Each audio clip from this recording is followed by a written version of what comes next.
So hello guys, welcome back to our channel. Myself Hitu and you are watching my YouTube channel Hitu all rounder. तो guys, आज ये जो आप presentation देख रहे हैं, सामने एक डायग्राम देख रहे हैं, आज की इस वीडियो में यही हमारा टॉपिक रहेगा। आज हम आपको समझाने वाले हैं इस डायग्राम की मदद से कि हमारे मोबाइल का चार्जिंग सेक्शन और उसका सीक्वेंस कैसे काम करता है। तो आइए देर ना करते हुए इस वीडियो को शुरू करता हूँ।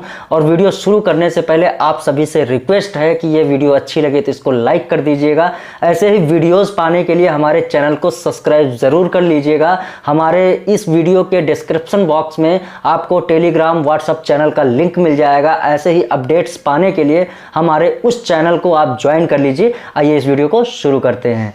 तो गाइज, आपके सामने जो ये स्कीमेटिक डायग्राम दिख रहा है, इसको मैंने स्पेशली डिज़ाइन किया है आपको समझाने के लिए कि आप चार्जिंग सेक्शन को कैसे सॉल्व कर सकते हैं, उसको कैसे समझ सकते हैं। अगर आपके सामने कोई भी चार्जिंग से रिलेटेड हैंडसेट आता है तो उस पर कौन कौन सी आईसी क्या क्या भूमिका निभाती हैं, कौन से वोल्टेज बनते हैं, किस चीज़ के ख़राब होने से कौन सा फॉल्ट क्रिएट होता है, सारा कुछ इसी वीडियो में समझेंगे। तो वीडियो को पूरा देखिएगा, पूरा कंटिन्यू वॉच कीजिएगा ताकि ये पूरा सीक्वेंस आपकी समझ में आ सके। तो यहाँ पर आपके सामने जो ये दिख रहा है, ये हमने एक डायग्राम डिज़ाइन किया हुआ है। इसको हम स्टार्टिंग से समझेंगे कि इसमें कौन कौन सी प्रॉब्लम्स आती हैं और कौन कौन सी आईसी इंक्लूड होती हैं इस चार्जिंग सेक्शन को कंप्लीट होने में। तो सबसे पहले हम बात कर लेते हैं, हमारे हैंडसेट में एक चार्जिंग कनेक्टर लगा हुआ होता है, वहीं से हमारा चार्जिंग का सीक्वेंस शुरू होता है। तो ये जो चार्जिंग कनेक्टर आप स्क्रीन पर देख रहे हैं, यहाँ से एक लाइन निकलती है चार्जिंग। हमारा जो B2B कनेक्टर होता है, यानी कि एक कनेक्टर हमारे मदरबोर्ड में लगा हुआ होता है, वहाँ पर ये अपनी लाइन को भेजता है। यानी कि जब भी हम चार्जर को इनपुट करते हैं तो यहाँ से एक वोल्टेज निकलता है और उस वोल्टेज को हम बोलते हैं V बस, यानी कि 5 वोल्ट वोल्टेज होता है। हम अगर अपने मल्टीमीटर से इसको चेक करेंगे तो वहाँ पर हमें एक TP पॉइंट मिलेगा इस जगह पे, और इस TP पॉइंट पर हमें 5 वोल्ट मिलेगा, जिसे हम V बस के नाम से जानते हैं। इसके बाद ये V बस लाइन कहाँ से निकलती है और कहाँ जाती है, या हम बाद में डिस्कस करेंगे। हमारे चार्जिंग कनेक्टर से 2 सप्लाई और निकलती हैं, जिसे हम DM और DP के नाम से जानते हैं। और ये सप्लाई हमारी कहाँ जाती हैं, ये दोनों लाइंस हमारे B2B कनेक्टर के थ्रू आगे जाती हैं CPU में, यानी डाटा पॉजिटिव और डाटा माइनस, इनका फुल फॉर्म होता है। ये CPU से कनेक्टेड रहती हैं। यही लाइंस जो है हमारे कंप्यूटर से हमारे मोबाइल को कनेक्ट करती हैं, वो चाहे आप सॉफ्टवेयर के लिए यूज करें या फिर कोई भी डाटा ट्रांसफर के लिए यूज करें, इस तरीके से यूज किया जाता है। तो आगे समझते हैं कि हमारी जो V बस लाइन है वो आगे जाकर के कहाँ पहुँचती है, वो पहुँचती है OVP IC में। ये एक टाइप का फ्यूज लगा होता है, फ्यूज IC होती है, जिसके एक साइड से हमारा V बस जो है इंटर होता है और दूसरे साइड में V बस हमारा आउट निकलता है, यानी आउटपुट होता है। और कहाँ पहुँचता है, ये पहुँचता है हमारी चार्जिंग IC में। जो हमारी चार्जिंग IC होती है, जिसे हम DC to DC IC बोलते हैं, ये वहाँ पर पहुँचता है। और उसके बाद जैसे ही ये V बस इंटर होता है, 2 लाइंस हमारी एक्टिव हो जाती हैं, जो कि डायरेक्ट CPU से कमांड सेक्शन की लाइन होती हैं, जो हमारी चार्जिंग IC को CPU से कनेक्ट करती हैं। एक होता है S डाटा और दूसरा होता है S क्लॉक, यानी कि एक के थ्रू हमें डाटा रिसीव होता है और एक के थ्रू हमारी IC जो है CPU को डाटा भेजती है। जैसे ही ये डाटा भेजती है, वैसे ही एक लाइन यानी 1.8 पावर की लाइन होती है और ये सीधा इंसर्ट होती है हमारी पावर IC में। और वहां जाने के बाद फिर क्या होता है, जैसे ये लाइन, यहाँ पर एक TP भी आप देख सकते हैं, नीचे एक TP दे रखा है। इस लाइन को चेक करने के लिए एक टेस्ट पॉइंट दे रखा होता है। यहाँ पर हम अपनी मल्टीमीटर की मदद से 1.8 वोल्टेज चेक कर सकते हैं। और जैसे ही ये लाइन हमारी पावर IC पे इंटर होती है, वैसे ही यहाँ पर एक VPH स्विचिंग कॉइल के थ्रू हमारा VPH बन जाता है। अगर आपको ये नहीं पता है कि VPH क्या होता है, तो ये 4.2 की लाइन होती है। इस पर मैंने एक सेपरेट डिटेल्ड वीडियो बनाई है, जिसका लिंक आई बटन पर है, और साथ में मैंने इसको डिस्क्रिप्शन बॉक्स में भी दे दिया है। आप वहां से जाकर के इसको चेकआउट कर सकते हैं, अच्छे से समझ सकते हैं कि हमारा VPH क्या होता है।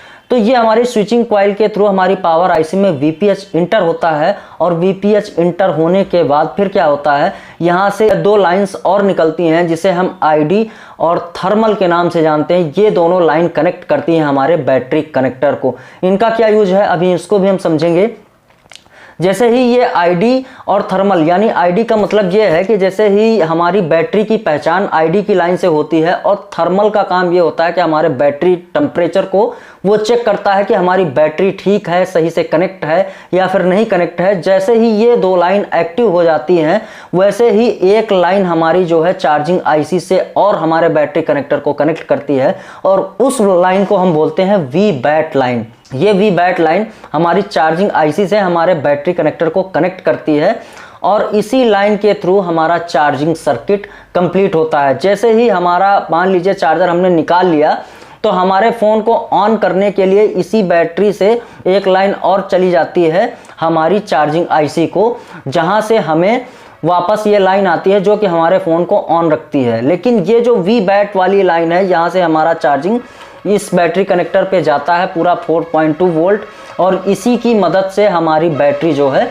चार्ज होती है। तो ये हमारा पूरा सर्किट जो है हमने इसको डिज़ाइन किया हुआ है। तो इस सर्किट से आप समझ सकते हैं कि हमारी चार्जिंग, हमारा जो चार्जिंग सेक्शन है वो कैसे काम करता है। आगे हम इसको और समझ लेते हैं कि यहाँ पर ये इसमें अगर कोई सेक्शन में कोई भी फॉल्ट आता है, कोई भी प्रॉब्लम आती है, तो उसमें प्रॉब्लम क्या आएंगी और उसका सॉल्यूशन क्या मिलेगा।